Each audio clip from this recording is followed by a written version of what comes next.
The first book of Chronicles, chapter 1. Descendants of Adam. Adam, Seth, Enosh, Kenan, Mahalalel, Jared, Enoch, Methuselah, Lamech, Noah, Shem, Ham, and Japheth. Sons of Japheth, Gomer, Magog, the Medes, Javan, Tubal, Meshech, and Tiras. Sons of Gomer, Ashkenaz, Diphas, and Togarmah. Sons of Javan, Elisha, Tarshish, the Kittim, and the Rodanim. Sons of Ham, Cush, Mizraim, Put, and Canaan. Sons of Cush, Seba, Havilah, Sabta, Rama, Sabteka. Sons of Rama, Sheba, Dedan. Cush became the father of Nimrod, the first potentate on earth.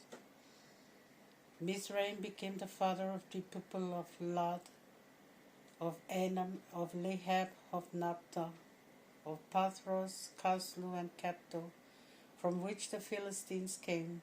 Canaan became the father of Sidon, his firstborn, then Heth, then the Jebusites, the Amorites, Girgashites, Hivites, Arkites, Sinites, Arvadites, Zemarites, and Hamathites. Sons of Shem, Elam, Ashur, Arpachshad, Lud, Aram. Sons of Aram, Uz, Hul, Gether, and Meshech. Arpachshad became the father of Shelah, and Shelah became the father of Eber. To Eber was born 2 sons. The first was called Peleg, because it was in his time the earth was divided, and his brother was called Joktan. Joktan became the father of Almodad, Sheleph, Hazarmaveth, Jerah, Hadoram, Uzal, Dikla, Ebal, Abimael, Sheba, Ophir, Havilah, and Jobab. All these were sons of Joktan. Shem, Arpachshad, Shelah, Eber, Peleg, Ru, Serug, Nahor, Terah, Abram, that is Abraham. Descendants of Abraham, sons of Abraham, Isaac and Ishmael. These are their descendants.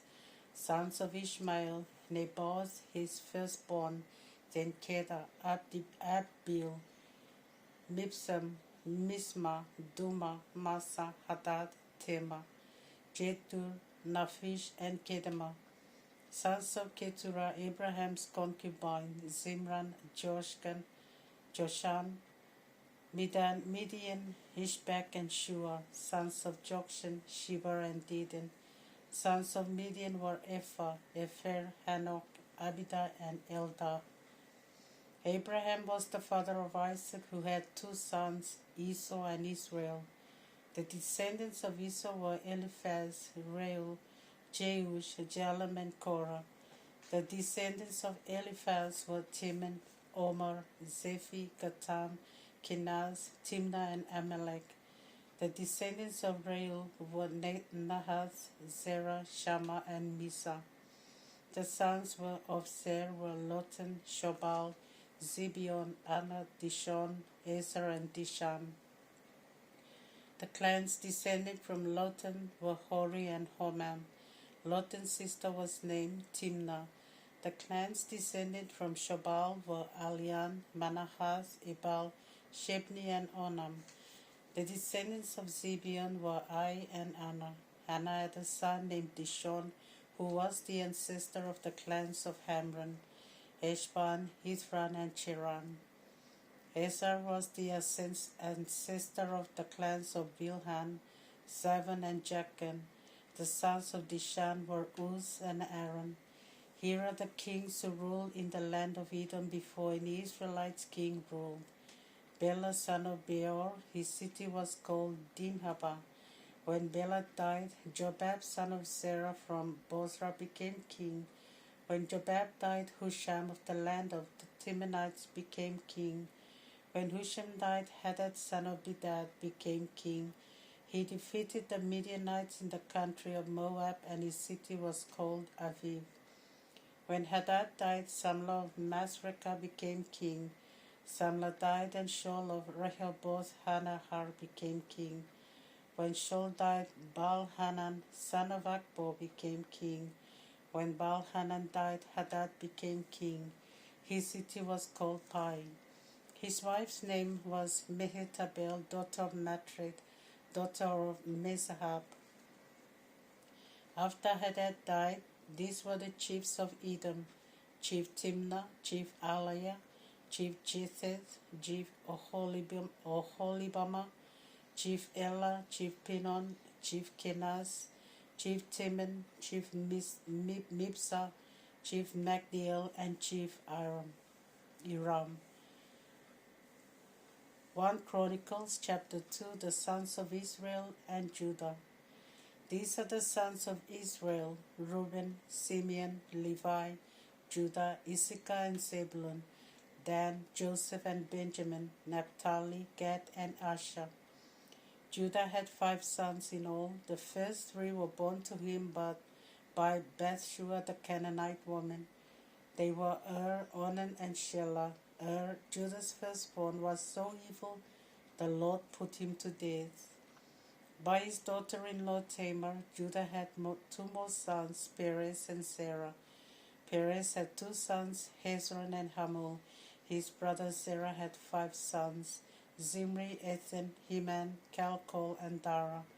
The son of Zimri, Kami; the son of Kami, Acher, who brought trouble upon the people of Israel by violating the ban on taking devoted things. Ethan had 1 son, Azariah. Hezron became the father of Jerahmeel, Ram, and Caleb. Ram was the father of Aminadab, Aminadab of Nahshon. Nahshon, who was the prince of the tribe of Judah, was the father of Salma. Salma of Boaz, Boaz of Obed, Obed of Jesse. Jesse had 7 sons: Eliab the firstborn, Aminadab the second, Shimeah the third, Nethanel the fourth, Redai the fifth, Osem the sixth, David the youngest. Jesse had 2 daughters, Zeruiah and Abigail. Zeruiah had 3 sons, Abishai, Joab, and Asahel. Abigail married Jether the Ishmaelite. They had a son named Amasa. Caleb, son of Hezron, married Azubah and had a daughter named Jerioth. Jerioth had 3 sons, Jesher, Shobab, and Adan. Azubah died, and Caleb married Ephrath, and they had a son named Hur. Hur became the father of Uri, and Uri became the father of Bezalel. When Hezron was 60 years old, he married the daughter of Machir, the father of Gilead. They had a son named Segub, who had a son named Jair. Jair ruled 23 towns in the land of Gilead. Geshur and Aram took from them the villages of Jair, as well as Kenath and its outlying towns, 60 towns in all. All these had belonged to the descendants of Machir, father of Gilead. After Hezron's death, his son Caleb married Ephrathah, his father's widow. They had a son named Ashur, the father of Tekoa. Jerahmeel, Hezron's eldest son, had 5 sons: Ram, his firstborn, Bunah, Oren, Osem, and Ahijah. Jerahmeel had another wife called Atara. She was the mother of Onam. Ram, the firstborn of Jerahmeel, had 3 sons: Maz, Jamin, and Eker. Onam was the father of Shammai and Jada. Shammai was the father of Nadab and Abishur. Abishur's wife was called Abihail. She bore him Abhan and Molid.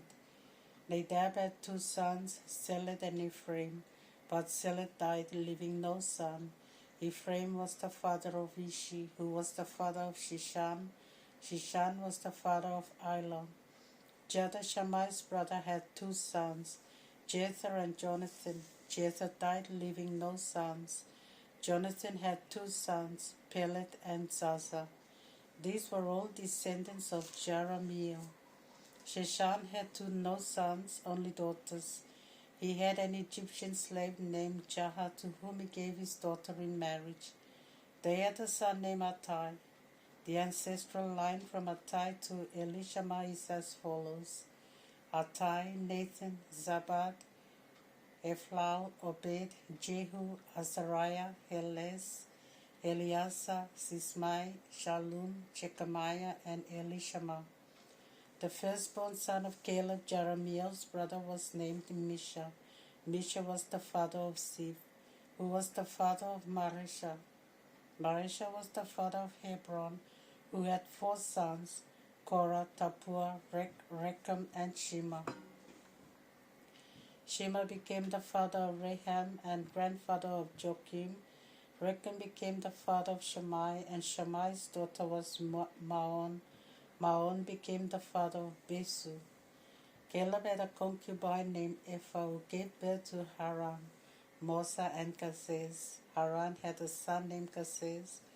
Jedai had 6 sons, Rechem, Jotham, Geshan, Pelet, Ephah, and Sha'af.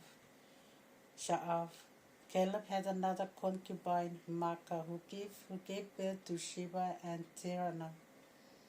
Later she had 2 more sons, Sha'af the father of Madmana, and Sheba the father of Machbenah.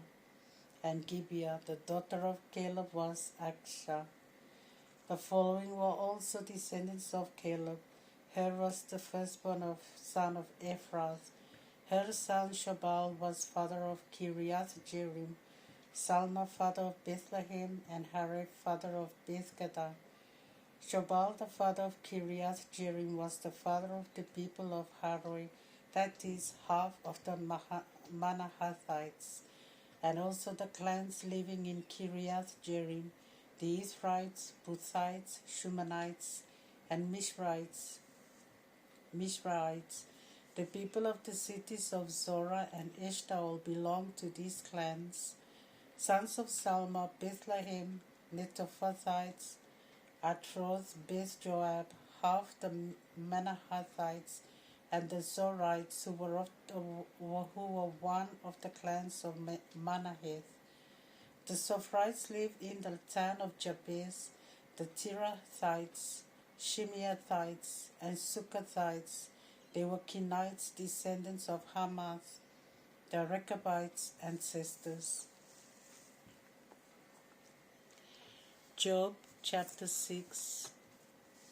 Job's first reply. Job replied, "If only my anguish could be measured and my misery put on the scales, they would outweigh the sands of the seashore. It is for this that I speak impetuously.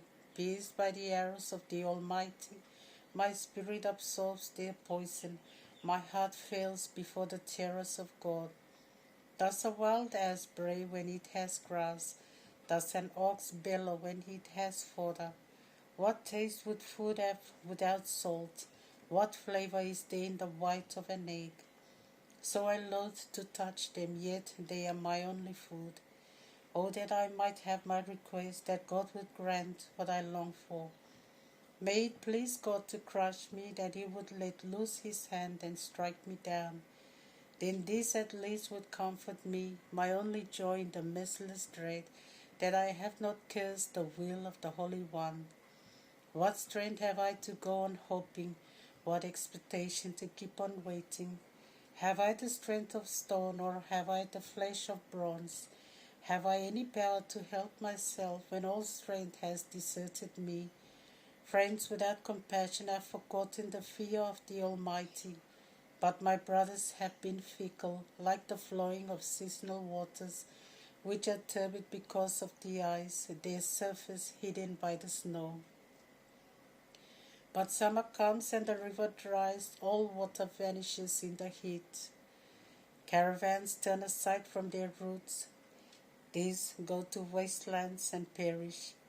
The caravans of Timor search, the travelers of Sheba hope. Confident of finding water, they are frustrated on arriving there. Now you too are unable to help me. You see a horror and draw back in fear. Have I asked you to give me anything? Did I say, pay a bribe for me from your wealth? Deliver me from the enemy, or rescue me from a tyrant? Teach me and I will keep silent. Show me where I have been wrong. Honest words I must not resent, but what have your arguments shown? Do you mean to correct what I said and treat a despairing man's words as wind? You would even cast lots for the orphan and bargain over your friend. But now give me your attention. Surely I would not lie to your face. Relent and grant me justice. Reconsider my case is not yet tried. Is there insincerity on my tongue? Can my mouth not discern falsehood? John chapter 19 verse 23 to 42.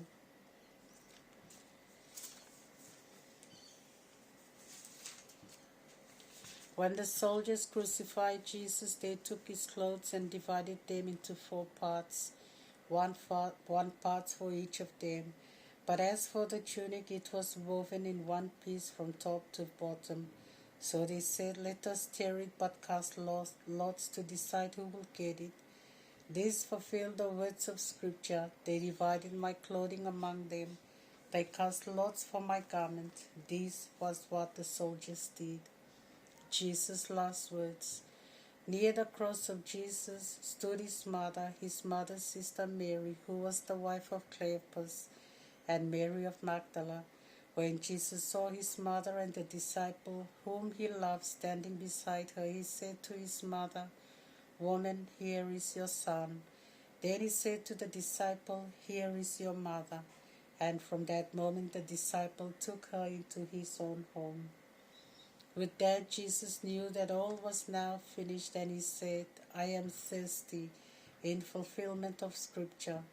A jar full of bitter wine stood there, so putting a sponge soaked in the wine on a hyssop stalk, they raised it to his lips. Jesus took the wine and said, It is now fulfilled. Then he bowed his head and gave up the spirit. Jesus' side is pierced. As it was preparation day, the Jews did not want the bodies to remain on the cross during the Sabbath, for this Sabbath was a very solemn day. They asked Pilate to have the legs of the crucified broken, so they might take away the bodies. The soldiers came and broke the legs of the first man and of the other who had been crucified with Jesus.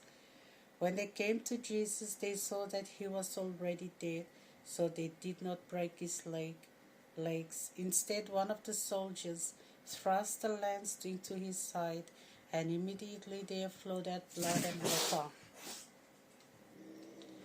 This testimony is given by one who saw it. His testimony is true, and he knows that he is telling the truth. This man gives his witness so that you may believe as well. All this happened to fulfill the words of Scripture. Not one of his bones shall be broken. Another text says, They shall look on the one whom they have pierced. The burial of Jesus. After this, Joseph of Arimathea, who was a disciple of Jesus, though secretly for fear of the Jews, approached Pilate and asked him to let him remove the body of Jesus. Pilate agreed, so he came and took away the body of Jesus. Nicodemus, the man who had come to Jesus once by night, also came and brought a jar of myrrh mixed with aloes, about 100 pounds. They took the body of Jesus and wrapped it in linen clothes with the spices, following the burial custom of the Jews. There was a garden in the place where Jesus had been crucified, and in the garden a new tomb in which no one had ever been laid. As the tomb was very near, they buried Jesus there because it was the Jewish preparation day.